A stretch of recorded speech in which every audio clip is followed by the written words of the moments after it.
Bon lundi, les Master Collectors. Donc ce matin, on fait un survol du comic book de Tarzan. On fait également un survol du Star Wars Drop, dont on va avoir 3, qui, je vous avoue, risque d'être assez impressionnant. Puis, on s'en va ensuite faire un petit survol du marché secondaire et d'une nouvelle qui va de pair avec les casques de réalité augmentée qui s'en viennent et qui risquent d'être très prometteurs pour les survols. Bien, comme d'hab, je suis avec TQ. Good morning. Je vous souhaite un bon show. Donc, on va commencer par le Return of Tarzan, le comic book de Herb qui va dropper le 20 mars prochain, ce qui veut dire ce mercredi, 8h AM Pacific Time aux États-Unis. Ce que vous donne, je crois, c'est 17h en Europe. Et je suis pas très certain, mais c'est peut-être 11h, je crois, si je me trompe bien, au Canada Eastern Time. Donc, yeah, Return de Tarzan, c'est quand même pas du comic book de ouf. Mon gros point sur lequel je veux discuter de ça avec vous ce matin, c'est, ok, pourquoi ils nous ont pas droppé ça sur VV Comic? Me semble que ça irait pas sur la nouvelle application, en théorie, ce comic book-là. Je suis un peu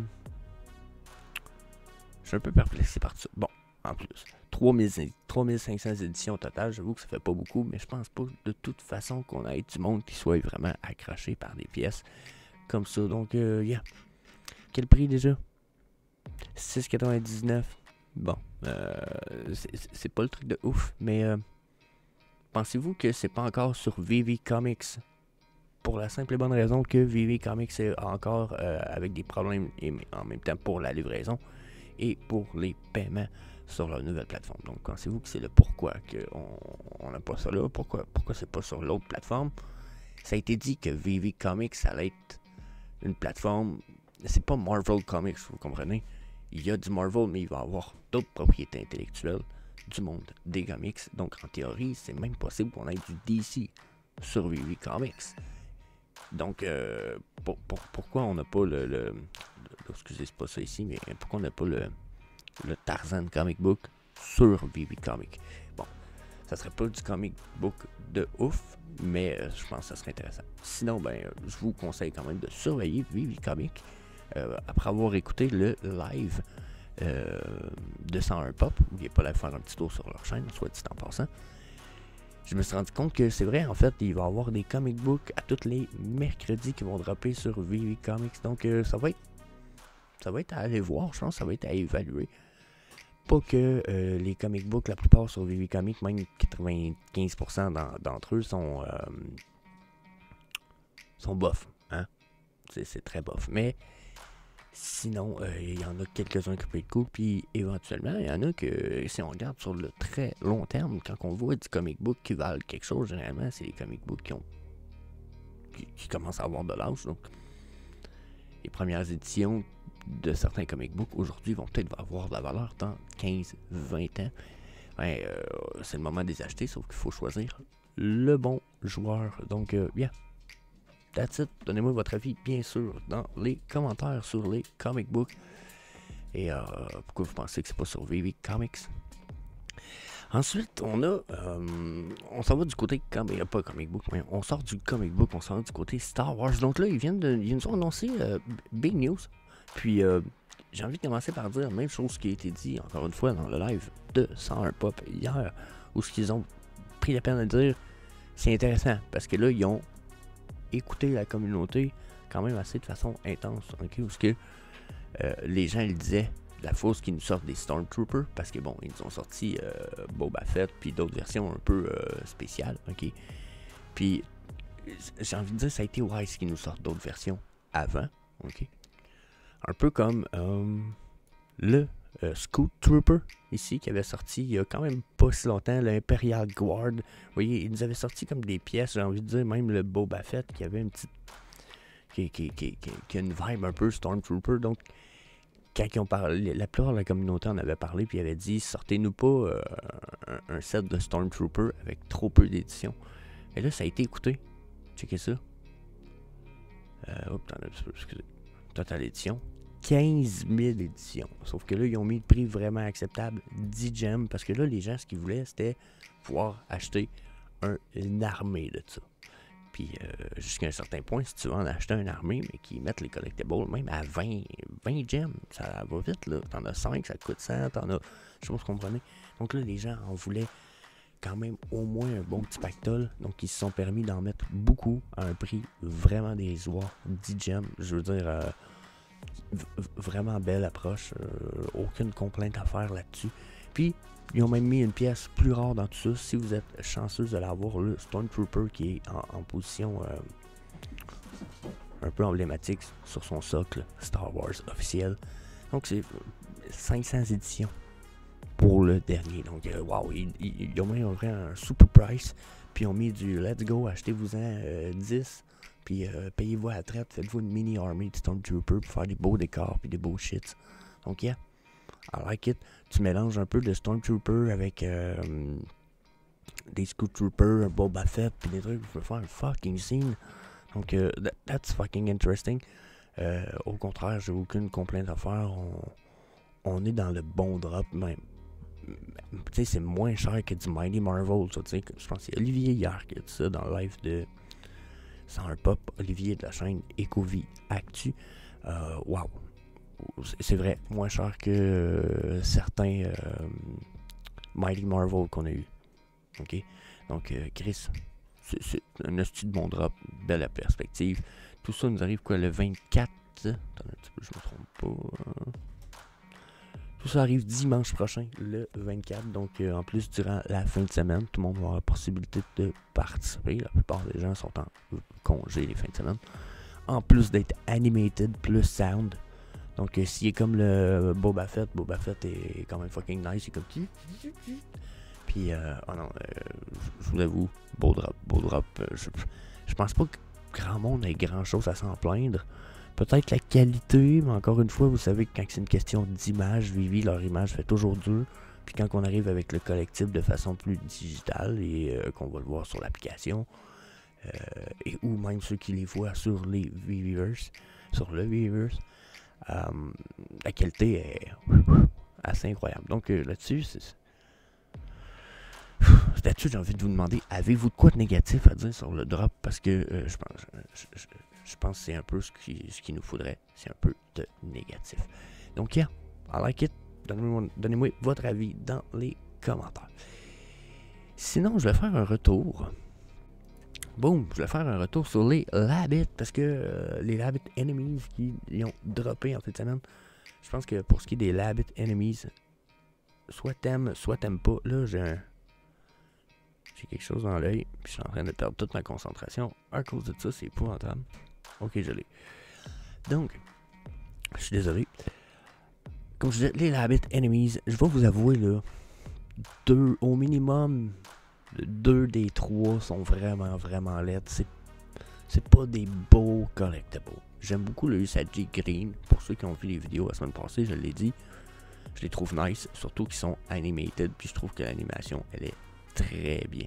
Donc, vous voulez mon avis, vous avez le droit de pas aimer, mais vous n'aimez pas, achetez pas. Mais c'est pas une raison pour critiquer, parce que ça reste des drops qui sont appréciés par beaucoup de gens. Puis je pense que c'est très bien, surtout pour la famille de Frank Kozik, qui jusqu'à un certain point, Frank est décédé, donc tout ce qui est vendu retourne à Frank Kozik. Donc, bon, je vous inviterai à l'acheter sur le store directement, bien entendu, pour justement aider la famille à Frank Kozik.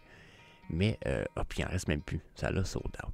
Je m'attendais à ce que ça ne soit pas sold out. Mais sinon, payez-vous la traite. Regardez. Hein? Payez-vous la traite, là. Un petit 10$ pour un numéro 502 d'un Usagi Green. Je veux dire, c'est pas comme si on se retrouve au prix du Stormtrooper. C'est pas de la grosse dépense de ouf. Puis je pense que ça peut valoir la peine malgré tout. Donc, yeah.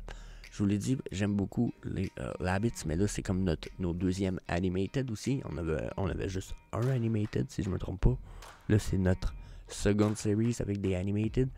Moi, je suis très intéressé de voir ce qu'on pourrait avoir même par la suite. Donc, bien, laissez-moi savoir ce que vous pensez des Labbits. J'ai pas eu gros d'avis là-dessus la semaine passée.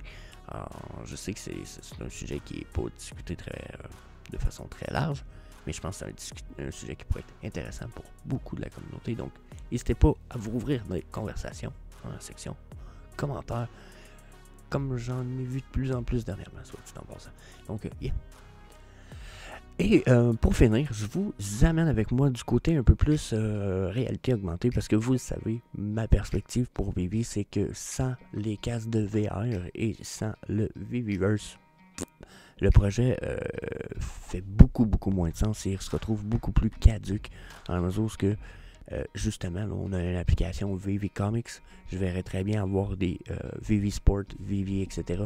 Puis que tout ça devienne des magasins également virtuels dans l'univers virtuel dans lequel on est en train de préparer avec Vivi et Cavern Us.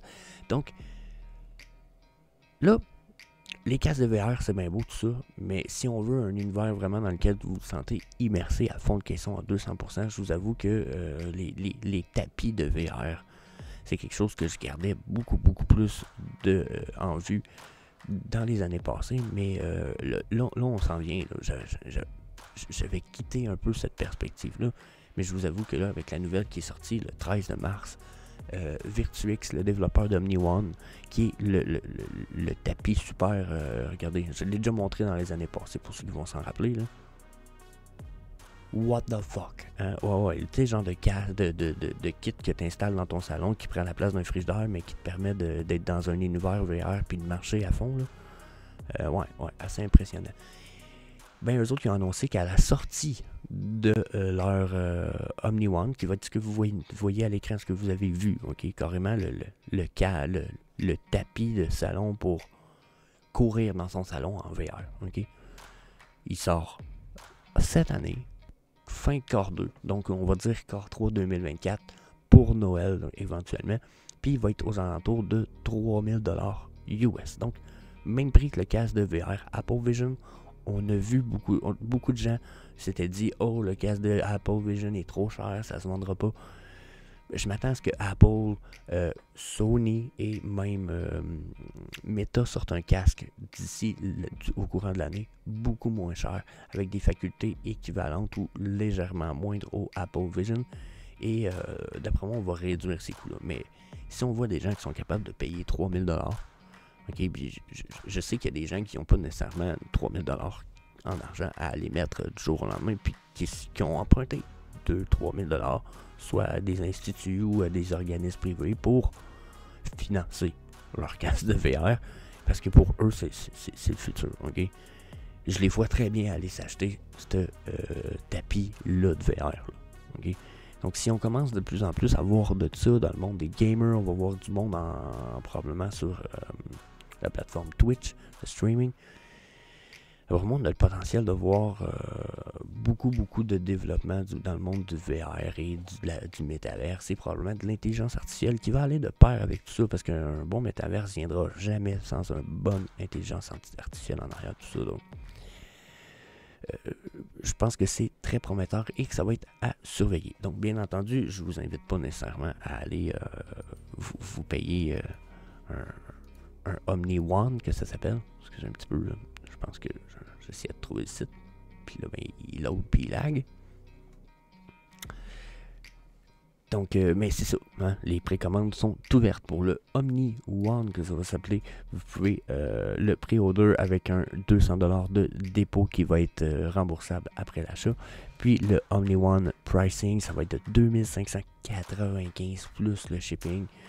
Puis, il y a la possibilité de faire des paiements à tous les mois de 70$. Donc, checkez ça. Hein? Puis, là, on voit l'overview, là, mais il y a des spécificités. Fit avec les casques de VR. Il y a des foot trackers. Il y a un kit de cleaning. Je pense que vous pouvez même acheter un VR headset qui est customisé pour aller avec. Ou il y a son propre casque de VR. Oh, il y a son propre casque de VR à ce prix-là. Donc, oh my goodness. J'avais même pas compris. Mais, méchante belle machine. Puis, comme je le disais, c'est que je pense vraiment que c'est le monde du VR qui s'en va vers...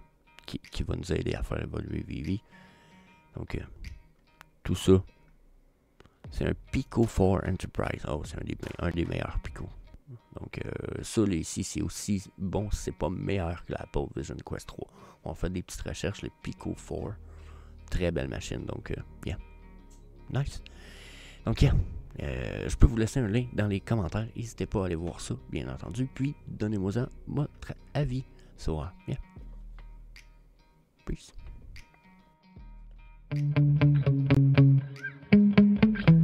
Yeah.